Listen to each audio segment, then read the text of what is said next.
രാഷ്ട്രീയമായി CPIM-നും അതുപോലെ തന്നെ പാർട്ടിയുടെ പോൾ ബ്യൂറോ അംഗവും കേരളത്തിലെ പ്രതിപക്ഷ നേതാവും മുൻ മുഖ്യമന്ത്രിയുമായ ശ്രീ പിണറായിക്കുമെതിരായിട്ടുള്ള വളരെ ഹീനമായ ഒരു ആക്രമണമായിട്ടാണ് ഈ ED റെയ്ഡിനെ കാണേണ്ടത്. ED റെയ്ഡിനുള്ള ഇപ്പോഴത്തെ ന്യായീകരണം കേരള ഹൈക്കോടതിയുടെ സിംഗിൾ ബെഞ്ച് ഈ വിഷയത്തിൽ CMRലും മറ്റും നൽകിയ ഹർജി അത് തള്ളിക്കൊണ്ടാണ് ഇത് സംബന്ധിച്ച അന്വേഷണം സീരിയസ് ഫ്രോഡ് ഇൻവെസ്റ്റിഗേഷൻ കേന്ദ്രത്തിൻ്റെ കയ്യിലുള്ള ഒരു ആയുധമാണ്. അവർക്ക് അന്വേഷണം തുടരാം എന്ന് പറഞ്ഞതിൻ്റെ അടിസ്ഥാനത്തിലാണ് ഈ റെയ്ഡുകൾ നടക്കുന്നതെന്നാണ് അവകാശപ്പെടുന്നത്. പിണറായിയുടെ മകൾ വീണ നടത്തിയൊരു സോഫ്റ്റ്വെയർ കമ്പനി CMRL നൽകിയ സേവനത്തിന് അവർ മാസം തോറും നൽകിയിട്ടുള്ള പ്രതിഫലം അത് അഴിമതിയാണെന്ന് ചിത്രീകരിച്ചുകൊണ്ടാണ് ഈ പ്രചാരണങ്ങളും തുടർന്ന് ഈ കേസ് എടുക്കുന്ന സ്ഥിതിയും അന്വേഷണം നടത്തുന്ന SFIO അന്വേഷണം നടത്തുന്ന സ്ഥിതിയും എല്ലാം ഉണ്ടായത് നിങ്ങൾക്കറിയാം.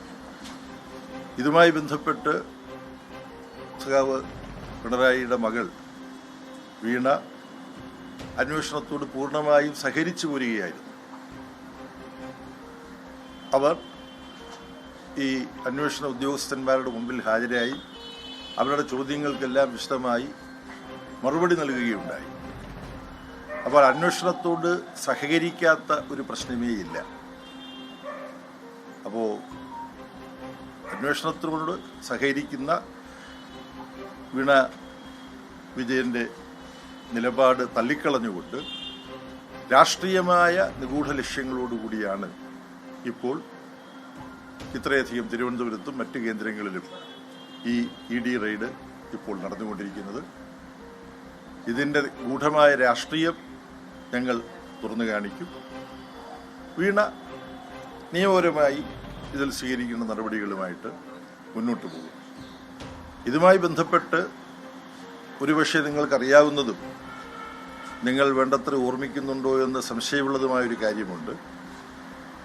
CMRLൻ്റെ അവിടെ അവരിൽ നിന്നും കിട്ടിയ വസ്തുതകളുടെയും രേഖകളുടെയും അടിസ്ഥാനത്തിൽ വെളിപ്പെട്ടിട്ടുള്ള ഒരു കാര്യം, ഇങ്ങനെ എന്തെങ്കിലും സേവനം വീണ വിജയൻ CMRL നൽകിയതുപോലുള്ള എന്തെങ്കിലും സേവനം നൽകാതെ വൻ തുകകൾ കേരള രാഷ്ട്രീയത്തിലെ പ്രമുഖർ പലരും കൈപ്പറ്റിയിട്ടുണ്ട്.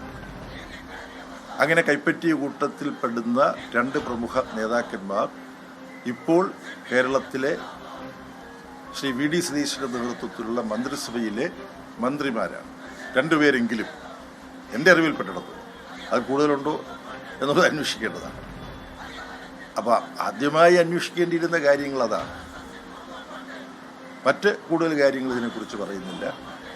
ഈ നീക്കത്തിലൂടെ CPIM-നെയോ പിണറായി വിജയനെയോ ബുദ്ധിമുട്ടിക്കാം, ഭയപ്പെടുത്താം എന്ന് ഇവർ കരുതുന്നുണ്ടെങ്കിൽ അവർക്ക് CPIM-നെയോ പിണറായി വിജയനെയോ അറിഞ്ഞുകൂടാ എന്ന് മാത്രമേ പറയാൻ കഴിയുള്ളൂ.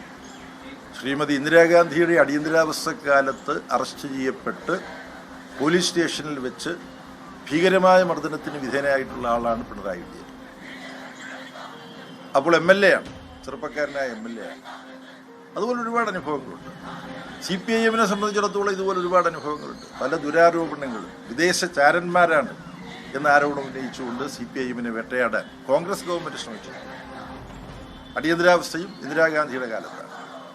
ഇപ്പോൾ നവഫാസിസ്റ്റ് പ്രവണതകൾ പ്രകടിപ്പിക്കുന്ന നരേന്ദ്രമോദി ഗവൺമെൻറ്റാണ്.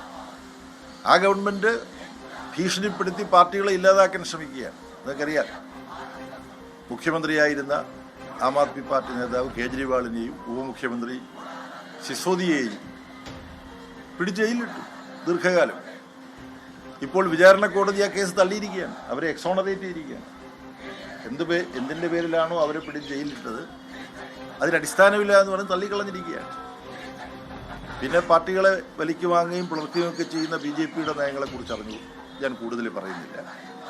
പിന്നെ കോൺഗ്രസും UDFും എന്തുകൊണ്ട് പിണറായിയെ മാത്രം തൊടുന്നില്ല എന്നുള്ള തരത്തിൽ വലിയ പ്രചരണം നടത്തിക്കൊണ്ടിരിക്കുകയാണ് കോൺഗ്രസിൻ്റെ ഏറ്റവും വലിയ നേതാക്കന്മാർ. ഇപ്പോൾ ഈ റെയ്ഡ് നടക്കുമ്പോൾ അവർ സംതൃപ്തരായിട്ടുണ്ടോ എന്നറിഞ്ഞുകൂടാ. ഇത്രയാണ് ഇതുമായി ബന്ധപ്പെട്ട് പറയാനുള്ളത്. അല്ല, കോൺഗ്രസിൻ്റെ ഇത്തരം ചോദ്യങ്ങൾ ചോദിക്കാത്ത പ്രമുഖ നേതാക്കന്മാരാരുമില്ല. പിന്നെ കേരളത്തിലുള്ള നേതാക്കന്മാരുടെ കാര്യം പറയേണ്ടത്.